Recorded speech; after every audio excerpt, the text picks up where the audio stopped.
We're in.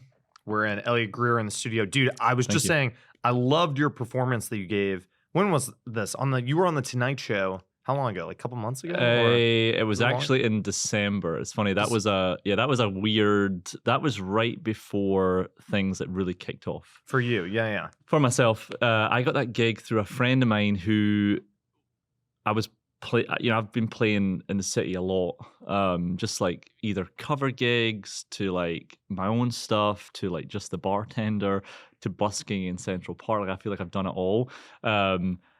And my friend was like, "Do you want to do this gig? I can't do it." But he didn't really tell me much about it, and I was like, "Yeah, sure." It paid quite well. It was right before Christmas. Yeah, it was like, okay, this will be a nice little. What does it pay? Like you sang with Ashley McBride, John Osborne on the Tonight Show. Yeah.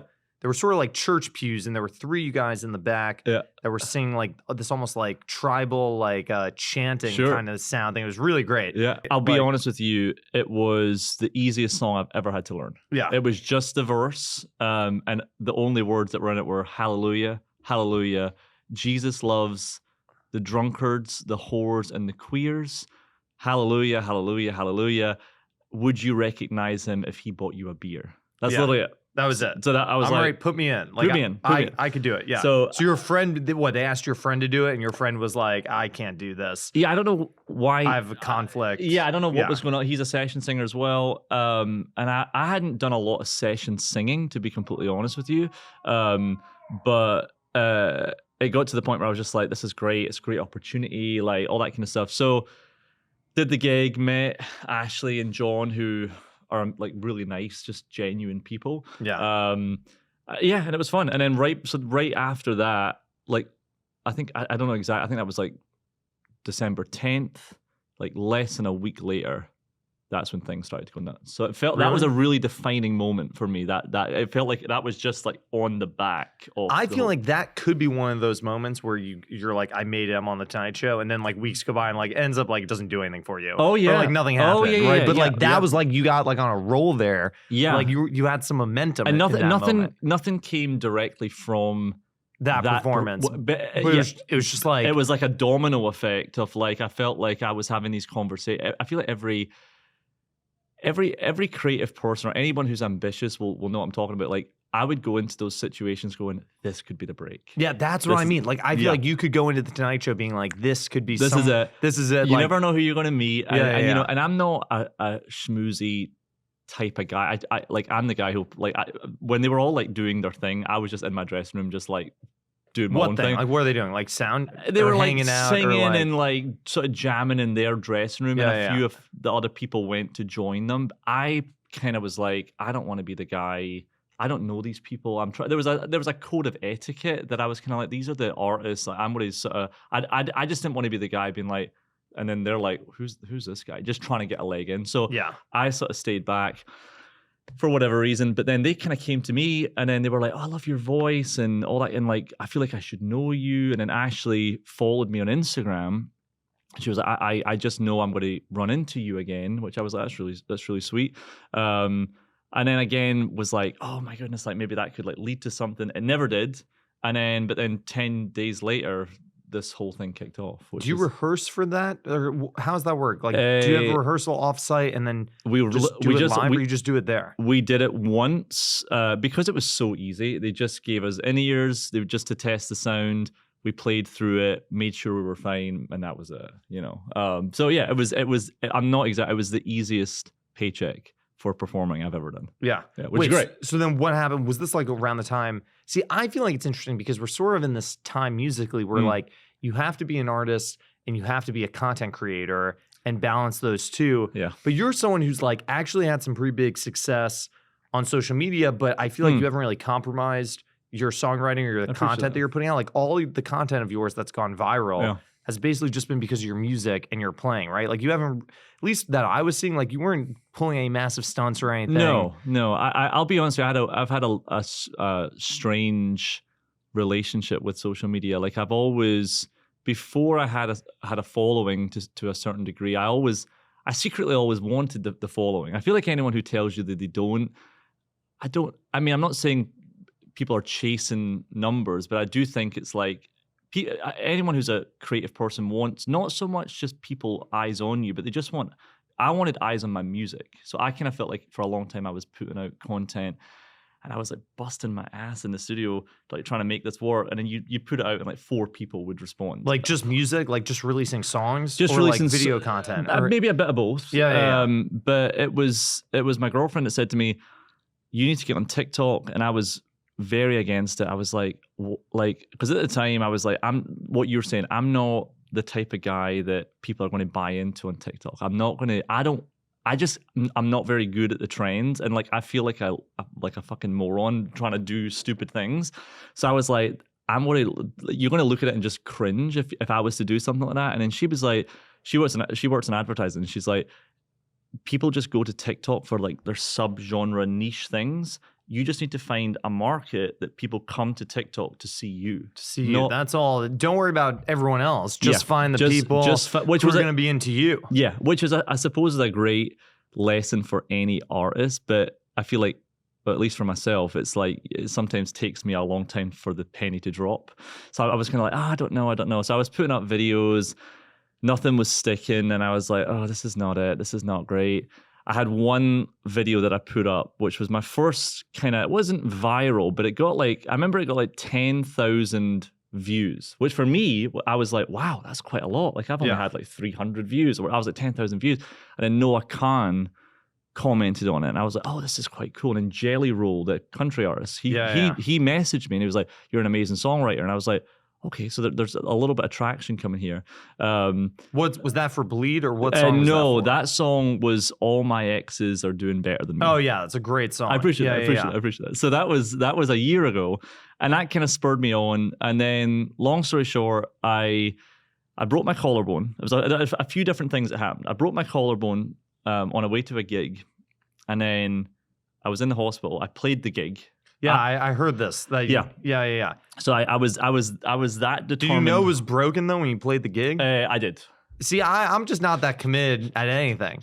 I had to use my arm to. I'd be thinking about like long-term damage. Like, what's this one gig compared to like that? Well, that's a sensible thing to do. And I wasn't being reckless. Like I did seek like top medical professional advice, and I said, like, is me doing this going to screw me up? Because I'm not that much of an idiot that I would blow the rate. Well, if they greenlit you or whatever, then I'd be like, yeah, let's what else am I gonna do? They kind of were like, we don't recommend it, but if you can figure out a way to keep your arm in this position, you can do it. So I kind of came up with the idea that I held the guitar up this way, I looked like a real moron, and played the whole show like this, which already caused people to go like, is there something wrong with this guy? Or probably. Probably. No. Yeah. Well, but how'd you break your arm? I was scooting. I was on like an electric scooter. Yeah, like one of the ones you pick up off the street, or like. Well, actually, it was my one. It was your own scooter. I was the idiot for buying it. I spent like maybe like $1,000 on that. It goes like 30 miles an hour. I wasn't wearing a helmet or any like protective gear. But you looked great. I was looking quite good. You were looking really cool. I was cool. looking like the baby version of Sons of Anarchy. Oh yeah. I had the leather jacket on, but I wasn't driving a Harley. It was more of it was a smaller thing. So so I was doing that, and then this guy jumps out right in the middle of the bike lane. Like I'm not just jumps. I don't know if he was okay, but I don't think he was trying to do it maliciously. I think he just like was trying to get out. There was scaffolding, and then I swerved, and then I just like hit the deck, and like oh my god, I landed. I thought I dislocated it at first, but I was so stunned by the whole thing, and I was literally on a freeway. I was in Queens, so I was literally like, I was very lucky that there wasn't like a semi or whatever that would like come and crush me. So I like crawl over, and the guy didn't even stop.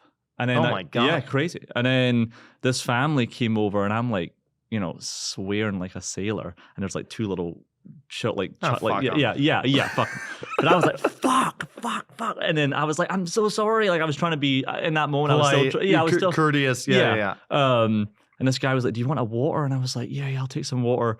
And then the guy said to the guy walking away, you almost killed this guy. And he was like, yeah, sorry, man, better luck next time. And I was like, wait, the guy was walking away? Or the guy who jumped out just kept walking. And then the guy who helped me, who was a random bystander. Wait, he walked. I thought this person was in a car. They were just walking? Oh, they just walked. Oh, and they cut you off because they sort of walked in front of you. Yeah, so it was coming down. And then he just walked away? He didn't even stop. Oh my God. Yeah. It was the strangest thing. I was so stunned in the moment, and I was so lucky that I actually hit my head slightly. So my first thought was like, fuck this guy. If I have a concussion, I have a major problem on my hands, because my phone was on like 10%. I was deep into Queens, and I couldn't get myself home. So I was like literally calling my girlfriend. I was like, we have a pretty bad issue here. I said, I think I've dislocated my shoulder. I might pass out in a second. Just go and find my friends and try and find me. And she was like, I don't have Find My Friends on. Just she'd disassociate. She goes, you forgot you don't have any friends. No, I'm kidding. True.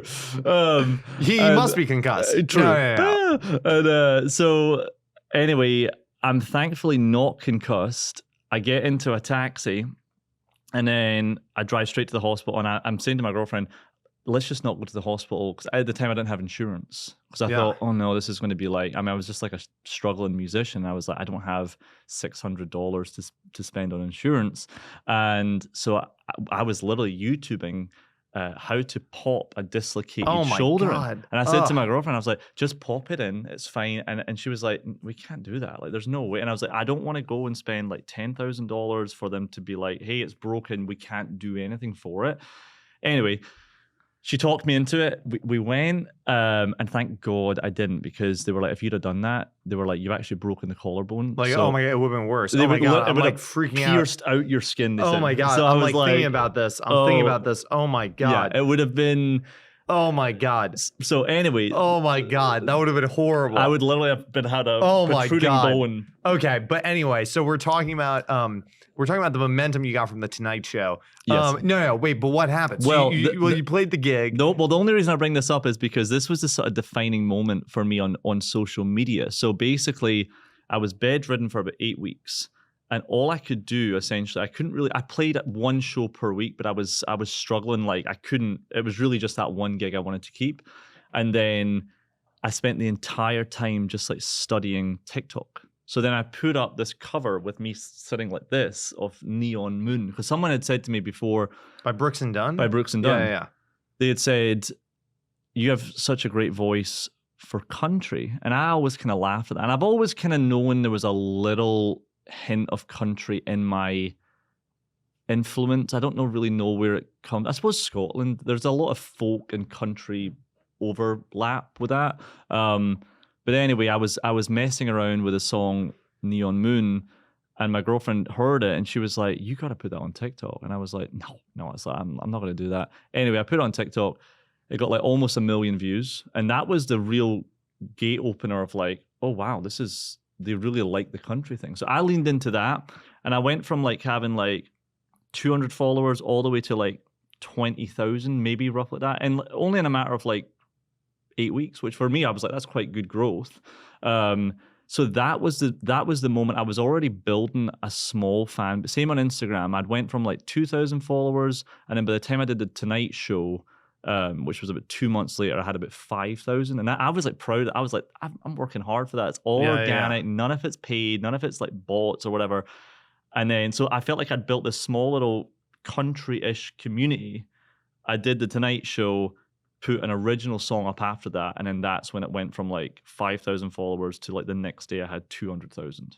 Wait, it happened in overnight? Pretty much, yeah. You went from 5,000 to 200,000 followers?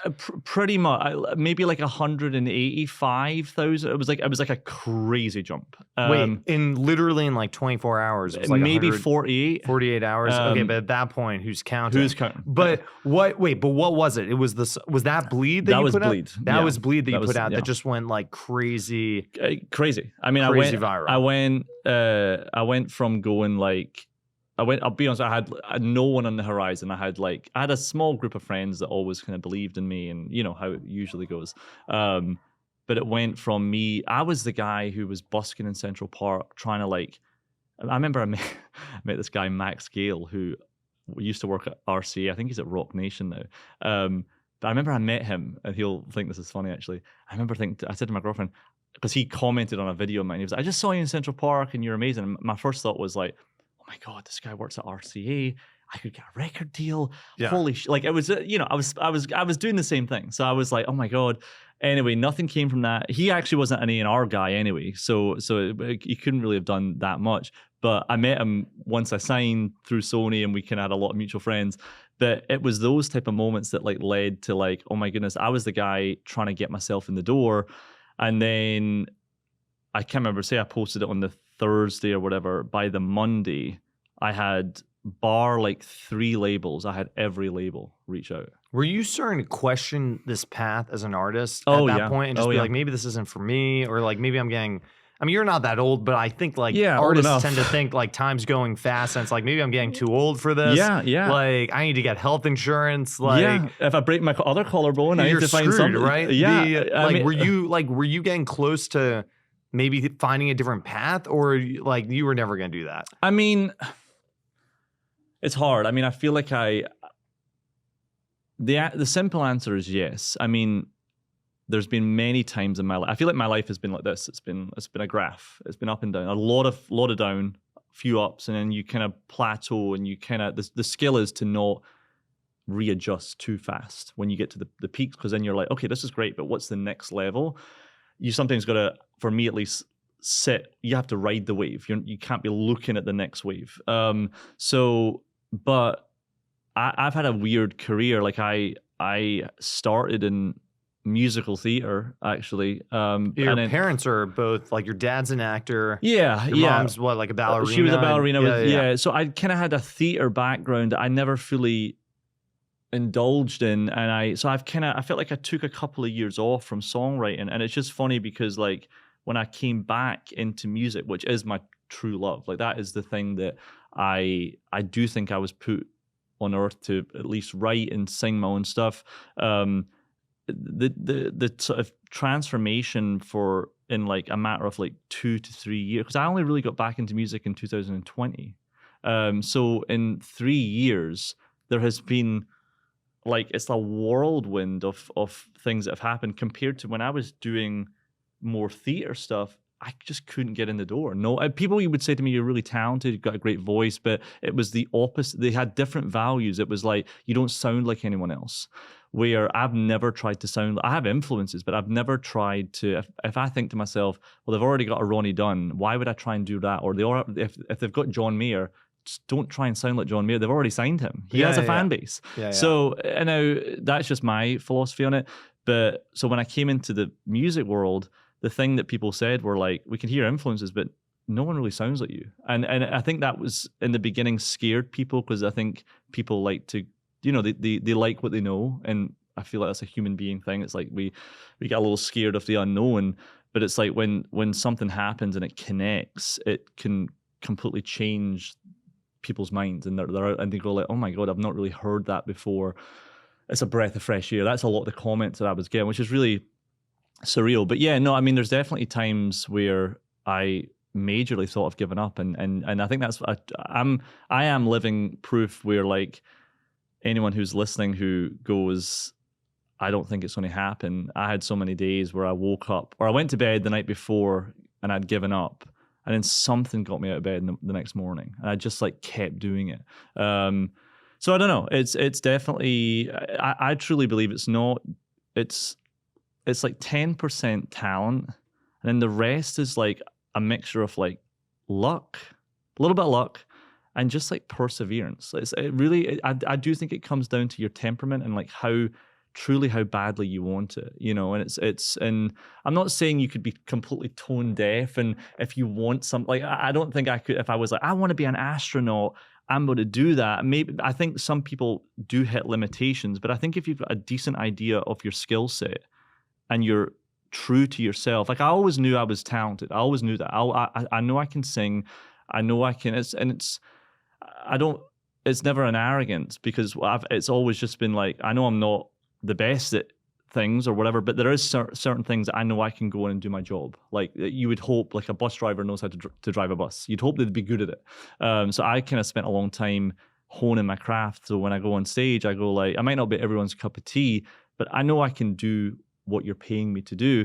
But that is very different than you have to sort of straddle the line of delusion and belief, because when no one else is buying into it, you do think to yourself, am I delusional? Yeah. Well, I think I'm good at this, but how do I Then no know? one gives you a shot. I could be a Dunning-Kruger. I mean, yeah. So you straddle that.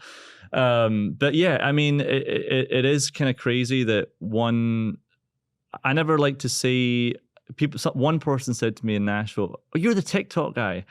And without being precious about it, I don't think I'm the TikTok guy in the sense that there's like, I know a lot of people who are friends who are like major TikTok people who have never played a show in their life. They're like, very, very young. They've got crazy success, and that's amazing. It's a different path than myself.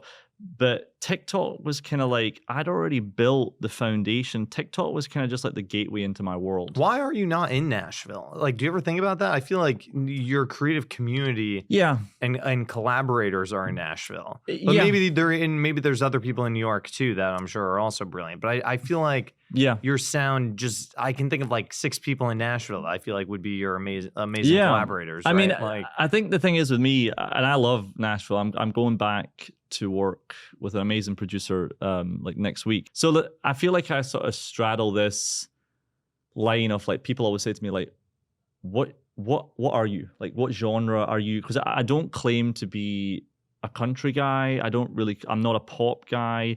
I definitely lean in this Americana roots kind of world. But I think the thing when I met all the Nashville labels, I deliberately, even though I loved everyone I met, but there was a part of me that was like, I don't want to go, I'm already leaning a little country. If I go with a country label, I'm going to be pushed in a direction where it will feel a bit fake to me.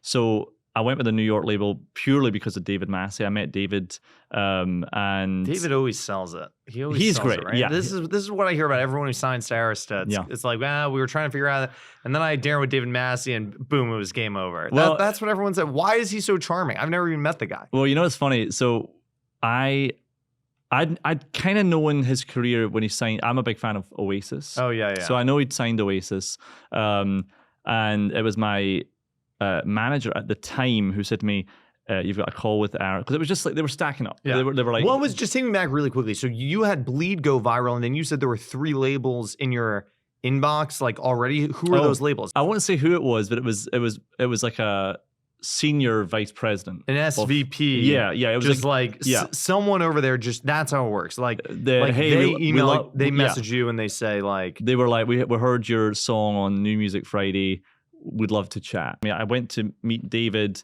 and then the game changer was, usually, as you know, like when you meet all these labels, it's like A&R, you'll get pushed through to someone else, and then if you're lucky enough, you'll meet the CEO. I had a Zoom with Arista, and fucking David Massey's on the first call, and I'm like, is this not the CEO? And my manager at the time was like, this is weird. Like, this is a bit odd. Like, and then he was like, yeah, like, are you in New York? And I was like, yeah. And I realized he was English. And then he was like, yeah, come over to the office. We'll have some tea and hang out. And I was like, okay, cool. I went to the office. Wait, like same day? So that was the night before. And he was like, come over at like 3 p.m. the following day. Yeah. I went over. I had a gig that night, and I'd spent from 3 to 6:30 just talking, like 3.5 hours, which was a long time. And eventually I was like, David, I gotta go. I said, I've got a show, like a cover gig up in the Upper West Side at Prohibition. And I said, I gotta go. I said, but it's been such a pleasure. Like, I had guitar in hand. Such a great move. You walking out on, not him saying like, you're like, look, I gotta split. I got big things to do. I gotta go play some Britney Spears covers to people that don't give a shit. Yeah. So, okay. And And well, then he follows up with, now thinking that was me politely excusing myself. He goes, where's it at? And I went, it's at a place called Prohibition. And he was like, oh yeah, I know it. We'll come. And I'm like, oh my God. Yeah. That's a great move too. Well, but then he invites like half the team. And then, so I'm calling my girlfriend on the cab, and I'm going, fuck, this is it. It's blown. Like, because he's going to come. I've had a great artist conversation. Yeah. Then he's going to come to this uncontrolled environment. You're like, shit. Like, he's going to come And like you're thinking like I'm not gonna be good, or like that magic what dust is not gonna be there because I'm doing covers. The biggest thing I thought was he's seeing me right now. I truly think people only remember you how they first met you. Yeah.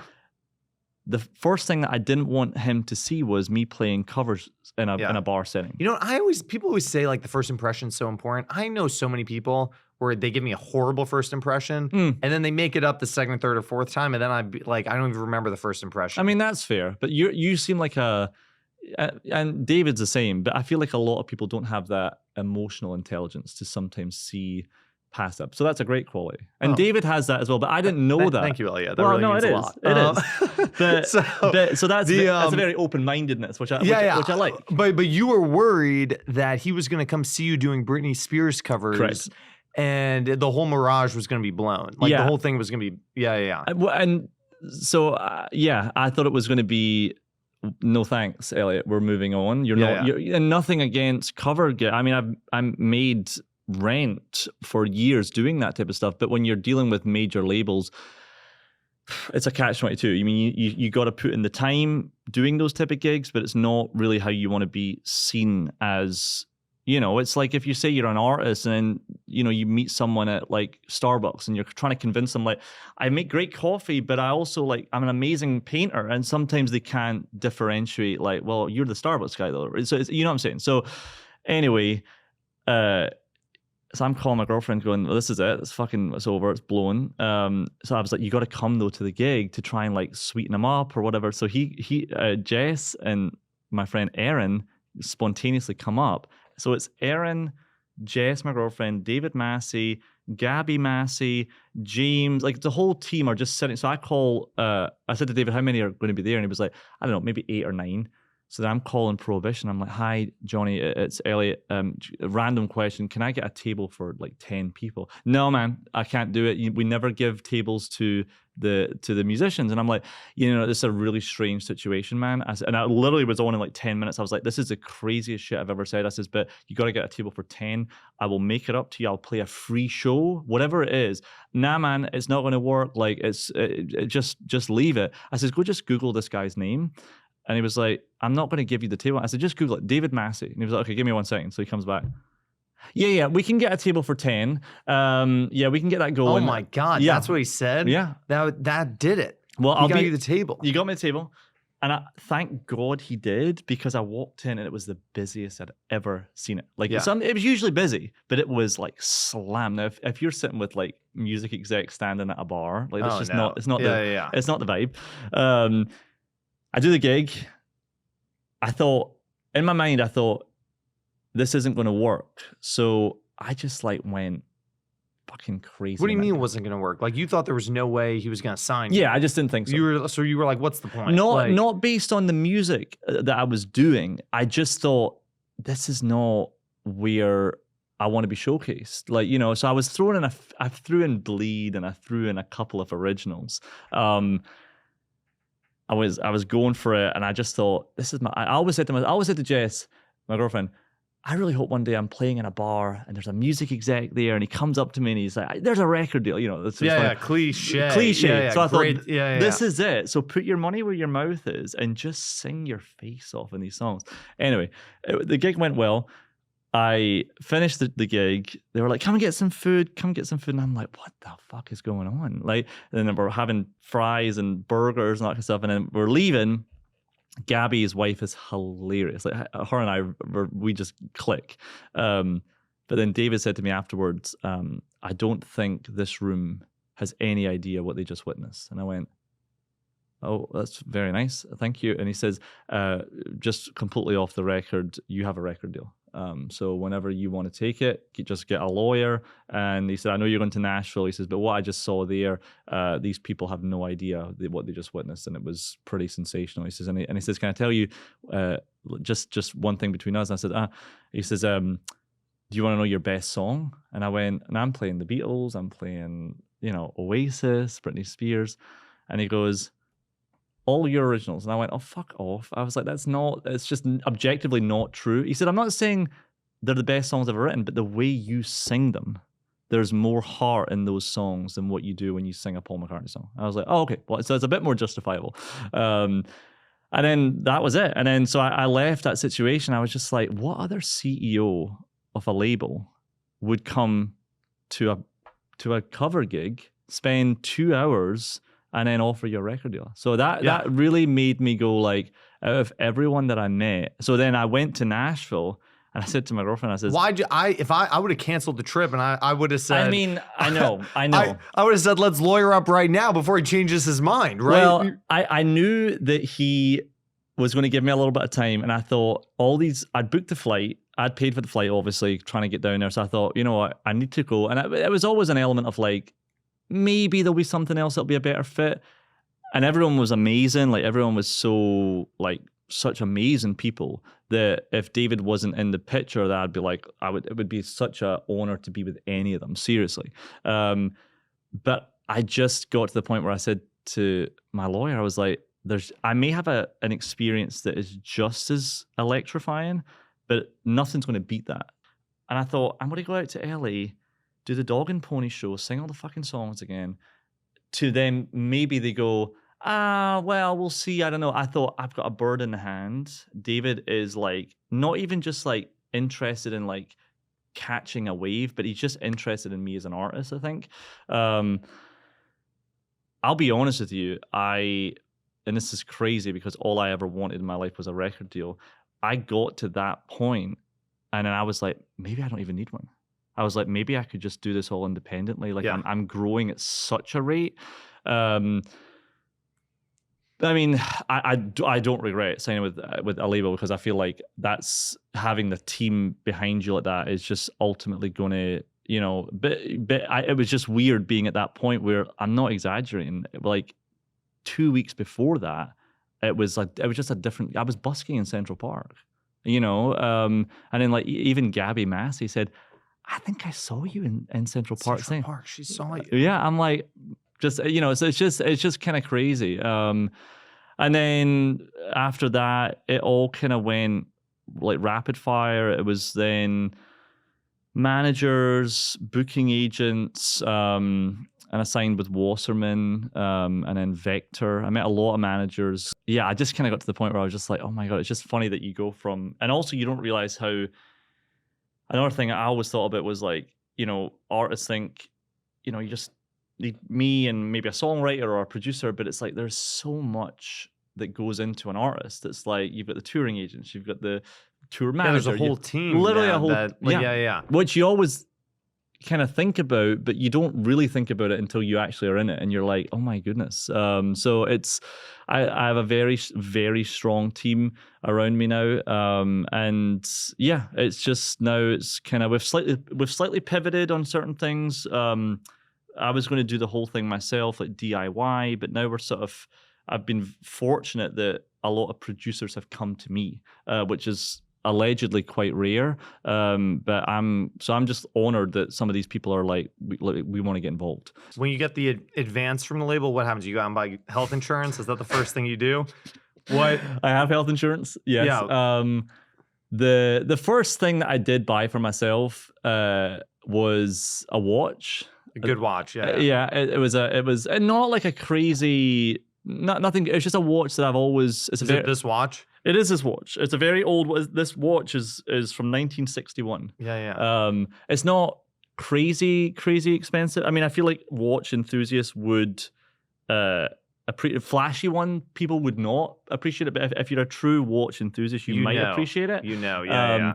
But so that was like the thing that I kind of bought for myself. Yeah, I don't own a great watch, and I feel like I should own something, but I want to watch like maybe like this watch, but I'm not really a watch guy, but I want to watch that like a watch enthusiast would tip their hat to, but maybe isn't like the most expensive watch in the world. Well, this is for me, this is an Omega Seamaster DeVille.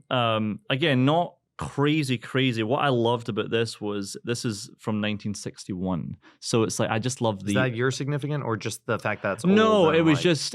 I mean, actually, my dad was born in 61, but I just love the fact I like old things that have been taken care of. Like anyone can go buy a new Omega or a new Rolex or whatever it would be. I like things that have been sort of preserved. Same with like guitars or things like that, and just I feel like there's this kind of like weird like the term vintage is obviously very trendy now, but I feel like for a long time it was almost like, oh, if something's old, discard, where it's just nice to see that if things are taken care of, that this has been on the earth double the amount of time that I've been here, and it's now on my wrist. I don't know whose wrists it's been on. That's just fascinating to me. And it's never stopped ticking. It's an automatic, so it's just constantly, as long as it doesn't get wet, it'll just keep ticking and ticking. So moving. Yeah, that was like the one nice thing that I just did for myself. I got health insurance, and thankfully I haven't had to use it yet, which is great. But that's you never know. Want. That is the point of insurance. But yeah, no, it has been a crazy couple of months. You know, it feels. When did you sign the deal? How long has it been? But the whole thing, so it was also partly on my end doing the due diligence, and it probably could have gone faster on every deal. It was more me going, okay, well, let's really go. I think my lawyer was like, for fuck's sake, like we've done the deal 4 times now. I've read it. We're good. But you gotta be careful. You want to make sure you're signing, the right deal. Yeah. So I tried to be methodical with it, and yeah, it's been amazing so far. The thing that's really hard about what I do is this is the comment that keeps coming up with myself as an artist. I'll release a song, and then I'll get all my Instagram and TikTok people being like, this is bullshit. Like, what you do on TikTok is way better. And I'm like, okay. So then I try and digest the comment, not pandering, but I try and listen to the people that are listening to my music. And then I'll go, what do you think of this? It's kind of there, but what you do on TikTok's way better. What does that even mean? Because aren't you putting the same stuff basically on both platforms? The only difference is I'm playing live on TikTok. So it's like me set up, boom, sing. So we're in the studio like a traditional pop song. You'll like lay the guitar, lay the stuff, and then you'll sing over it. I just done a showcase in Nashville. Right. The basement. Yeah. It's great, like crazy experience. And what you do live is like another level of what you do when you're like recording. And that makes sense because I've done all these gigs and backing singing, and that's where I feel it's just what I've done more of. So it's just I'm more in my comfort zone.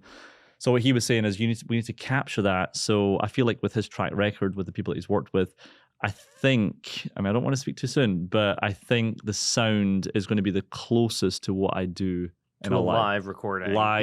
TikTok, whatever it is. Because I cannot tell you. I had this guy come up to me. I play this residency up at the Art House Hotel. And really nice guy, but I don't know where he was from. I asked him, and he said Brooklyn, but it was not a Brooklyn accent. So I don't know where his origin was from, but definitely English was not the first language. So I was the same thing, playing covers, but kind of my own stuff. I still do the gig, actually, just because they've been really good to me. That was the gig that I went to when I broke the collar. They owe you forever. Well, yeah. So it's like good money, but what it is for more than anything, it's just like keeping my hand in, keeping me sharp. Like, because the last thing you want to do is sign a record deal, you stop performing, and then you get rusty. Yeah, you got a big gig, and then you choke. So it's more that for me. So, but I was playing this show. It was a couple of weeks ago, and I was playing the thing, and this guy just filmed the entire show, and I was like, definitely odd. And he came up to me afterwards and he was like, hi, I'm a really big fan of your work. And I went, oh, thank you so much. It's such a pleasure. He says, can I tell you something? What you do live is like world class. And I went, oh, wow, thank you so much. And he says, yeah, your recordings are fucking terrible. Oh my God, that's what he said to you? Yeah. I don't think your recordings are bad. I appreciate that. Not at all. Well, thank you. That's very nice. What do I know though? Maybe he's right. Maybe they suck. I don't know. You know what he said. And then so a friend of mine was who's a musician said, and I said, oh yeah, I get this a lot on TikTok. People say the same thing. And then she said, to try and break the awkwardness, she goes, well, you're not one of the people though that like say that on TikTok, right? And he was like, yeah, no, I'm the guy that says I'm literally the guy. I'm the guy who's like, putting these bad voices in your head. Well, so but the more I digested the comment, and the more I think about it, it could have been a bit more eloquent how he said it, but I think there is definitely an element to what he said that is based in truth, because whenever I hit record and it's just me producing my own stuff and I'm singing into a mic and I've got the track behind me, I'm just like in my head too much. It's like I'm thinking about what I just wrote, what I just played, where when I'm just playing here, if you were to set a camera right here and I was to do a TikTok right here, I'm not thinking of anything right now. I'm just thinking like, play the song, get the message across. I'm not thinking of all that. So I think there's just a more honest, raw take that I just can't simulate other than just doing it. So I think what he was getting at was, I think again it was a little misguided, but I think it actually came full circle. So to the guy, I can't remember the guy's name, but I'm going to be working on that, and I'll send you the album. You'll be the first one to get it. So fuck him. But the current single, I Bought a Honda, I think this is a great song. I think it sounds great. Yeah. I think it's hilarious. Me too. You know, one of the things I like about it is it does have a little bit of like a country vibe to it. Yeah. And I feel like country songs about cars are like about big trucks or about big, and a Honda is like the most normal thing you can buy. And basically this guy goes out of his way to buy a Honda just to remember these memories that he's had with a girl, right? That's what the song is. It's hilarious, right? Yeah. But it doesn't sound that funny. Like, it's pretty serious when you're listening to it. Like, it's quite sad. This guy is heartbroken, right? Yeah. What is this? Did you write this by yourself, or who'd you write this I with? did. I have a situation where I come up with a song and then I'll bounce the idea off my girlfriend Jess, who's not... Is she a songwriter? Well, not by trade, but she's actually a copywriter. So as we were talking about with Liquid Death, so she is a professional writer, I would say, but not strictly in songs. But for example, I usually start with like the first verse and the chorus. So I did the whole thing, and I was like, "What do you think of this?" And she was like, "Oh my god, that sounds great." I hit a sticking point with the second verse, so then I was like, "Just live with it if you want and play around with it." And so she wrote the entire second verse. Wow, which is great. That's pretty cool. Yeah. So it's a very sort of unofficial thing, but that's kind of how I've never done any co-writes really before. So that's the closest thing that I feel like most comfortable doing. And she's a great writer. So it kind of came together really fast. I think it sounds great. I worked with this guy called Nick Ruth. That was the first time outsourcing a producer to try and find a different vibe to just me doing it. But yeah, it's always the song that, like, whenever I say the title, especially live, people go like, "What is that?" Like they sometimes laugh, and then by the end of the song, they're kind of like, "What the fuck was that?" Like it was just it takes on a different meaning. So a lot of my songs are completely made up. So that has no just personal stories. Yeah. But I feel like you have great titles. Like one of your songs, When I Hear Africa by Toto. That is the name of the song. Hilarious. You. But actually a great song. Thank you. Who sings who's the feature on that? That is an artist called Rose Stoller. Really unique voice. Amazing voice. Amazing voice. Yeah. Yeah, we got connected through... How did Rose and I get connected? I think I literally saw her on Instagram and I shot her a message. This is before, again, this is when I just got back into music. And I was like, I don't have any money, but like, can I pay you like $100? I know that's way less than you should be getting, but like, I don't have any money. Like, could you cut a vocal? Yeah. She cut a vocal. It sounded amazing. That story actually is a true story. So it's funny. I was having one of my best friend and I were having this huge fallout, and it was partly my fault actually, the situation, but I hadn't spoke to him it's definitely over a month, and his song that he always loved, When I Hear Africa by Toto. Africa by Toto. Sorry, I'm putting my own name into it. Right. Yeah, plug. There's a plug for it. But no, he loved Africa by Toto. And I was in North Carolina, and obviously there was a sort of like estranged thing between us, and we weren't talking. It was like this sort of like bravado, like, I'm not going to make the first move, you know. And then all I kept hearing on the radio was fucking Africa by Toto. So it just sparked this song that every time I would hear it, my first instinct was to like text him or like to look for him. And then I sort of took it in a slightly different direction between like two, you know, lovers per se. But it stemmed from my relationship with my best friend. So yeah, that was a true story. But most of my story, like I have a song called 33. Oh, that's a gorgeous song, heart-wrenching. Yeah, thank you. Yeah. But same thing. I always you gotta hear that song. If you're listening to this, you gotta check that song out. I appreciate What is that about? That's about a friend of yours who really struggled. Again, actually not. That's not even real. It's a made up story. Yeah. So but essentially the narrative is it's about someone who is either in a relationship or however you want to take it with someone who is like died from an addiction. What's the hook in that song? If she loved me as half as much as if she loved herself half as much as she loved me, today she'd be 33.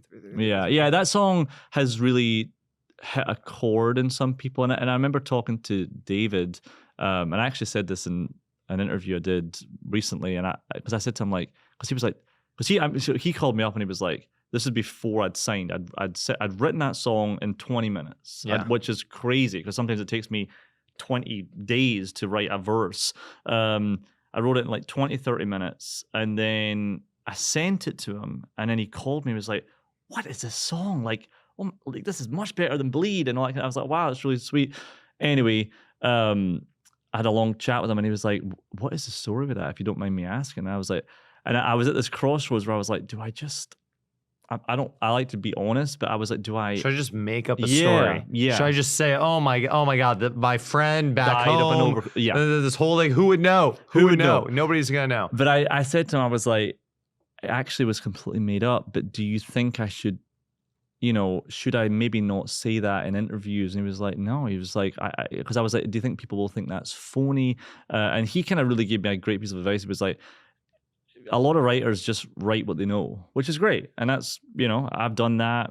I probably will do that again. But I feel like there's a certain time where you like hit a ceiling. If this is your sphere and this is all you get to the point where you kind of go like, well, I've kind of written about everything I've done in the last year. I don't know where to go now.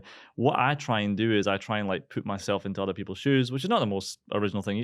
People like Bruce Springsteen and all that have done it, but just come up with these. I try and see myself more as just like a story, a teller of stories, rather than like, this is like something that is so close to me. So I think what's good about what I do is a lot of my music is really depressing, and people go like, is it really hard for you to get on stage and sing these songs?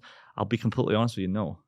I enjoy it because it's not like I'm up there going, wow, this is a real experience that I'm going through. Again, there's certain things that I've pulled from, but I think if I had went through someone, if my ex or whoever it was had died of an overdose, I don't think I would enjoy singing that every night on stage. Yeah. Where that is it's too personal. Yeah, it's a bit too personal. And you'd really have to sort of separate that, where the good thing selfishly for myself is, and I suppose selflessly for the listener, is there is no connection for myself. That song is really for everyone that's struggled with that personally. So I'm really thankful that I haven't. But I've had a lot of messages on a lot of songs, but especially that song being like, that has really changed or really helped me. So it's crazy. So I'm being less ashamed of not having personal connections, and I'm just sort of I just see myself as like a novelist to songs. Yeah, I was going through the catalog too. You have the song New Orleans that I was listening to, and I was like, this has got to be like some old blues song that he decided to cover. Because it sounds like that. I was like, this has got to be like whatever wrote this and sang it like 100 years ago. But like you just wrote, you were like a solo writer on it. Yeah. Fun, really fun song. I appreciate that. Like that's a song that is buried. It's funny you referenced that. That was a long time ago, and I think that was the first song really back into my music career. So there's things that I feel like I've evolved, but that's a song that was the first song that I just sat and was like, how would Johnny Cash write a song like this? Or how would these type of people, because I'm not running around shooting people with guns. Not yet. Not yet. Hopefully. There's still time. There's still time. But yeah, so it's kind of, I have a definitely an interest in relationship with songs, but I just love, like, I wrote a song today that I really, really feel strongly about. And whenever you write, or whenever I write a song that I go like, wow, I always go like, how the hell did that happen? And I would be great to say like, oh yeah, I sit down at my study and I light a candle and I get in the zone and it's all just flowing. And that would be great. And there may be some people that can do that, but I do think it sparks from something. You see something, you read something, and then it's you have a well, for me anyway, I have a window where if I don't act on that situation and I go, I'll go get a coffee and I'll come back, I will never write the song, or I'll never finish the song. Yeah. So today, like I was running late because I was literally like, okay, I've got this part and I've got this part, and then I was like, fuck, I need to go for a shower. I need to go there, and then, but I was like, if I break this like trance, you're never gonna come back. I did it. I managed to make it all work. But yeah, but it's such a great feeling to go like, wow, this is a cool song, even if it does nothing. It makes you go like, okay, there's something that's been creatively, put out, which is cool. But I love it, man. Elliot Greer in the studio this week. Man, thanks for coming by. Pleasure. I Bought a Honda. That's the current single. I Bought a Honda. You gotta listen to the song. It's funny, but it's like heartfelt. I appreciate that. It's like gonna make you sort of laugh, but you're gonna go, wait, this is like pretty serious at the same time. It's like pulling these different things. And dude, your first headlining show's what? In a couple weeks in Denver? Where are you playing? The Globe Hall. The Globe Hall in Denver. In Denver, Colorado. Why? Did someone like reach out and book you, or what's? Well, I'm going there for a AAA, the AAA radio conference. Yeah, right. And then we just thought, well, while I'm there, I feel like a lot of my demographic of listeners are going to be, just from like the stats that my management pulled, they were like, you've got a lot of listeners in Denver. Let's do a show. So I'm doing, I think I'm doing the radio conference that morning and then going straight to the show. So it's a very fast turnaround, but please come along, buy tickets. Are you just gonna play solo? Or that's all you need. Just you and a guitar and the truth. Actually, not the truth, because it's not my truth. Bullshit, just fake, just nothing. I love that when people say 3 chords and the truth, but it's like 4 and 5-ish chords and bullshit. People always throw in six minors everywhere. 4 or 5 with a 6 minor. Yeah, it's really 4 chords. That might be the next one. Is ever 4 chords and bullshit. Yeah. That's that should be the album. Just 4 chords and bullshit. I would listen to that album. The title pulls you in. Like Liquid Death. Elliot Greer, he's playing in New York you're in New York all the time playing, right? Or at the residency? I only play Art House Hotel on Saturday. It's been a little tricky with my schedule right now, to be honest with you, just because it is starting to pick up a little bit. But I'm playing this Saturday, the whatever date that is. But yeah, if you ever want to come along and just hear some originals and covers, just let me know. Elliot Greer, have we left anything out? What's been unsaid? What's been now's your chance. We've got the publicist in the corner thinking about what's been unsaid here. I don't think anything, right? We've touched it all. We've said it all. It's all been said. No stone has been unturned. We're wrapping it up. Elliot Greer in the podcast studio. Melrose. I think if I keep shouting out Melrose Podcast Studio, maybe they'll give me a discount. Sure. We're working on it. This is my second shout out for Melrose Podcast. Melrose, come on. This place is great. Air conditioning, great cameras. Maybe I could write a song. Staff. Maybe I can write a song. The Melrose Podcast Studio. You got to use this place. Yeah. Oh my God. All right, we're done. Wrap it up. We're done. Oh my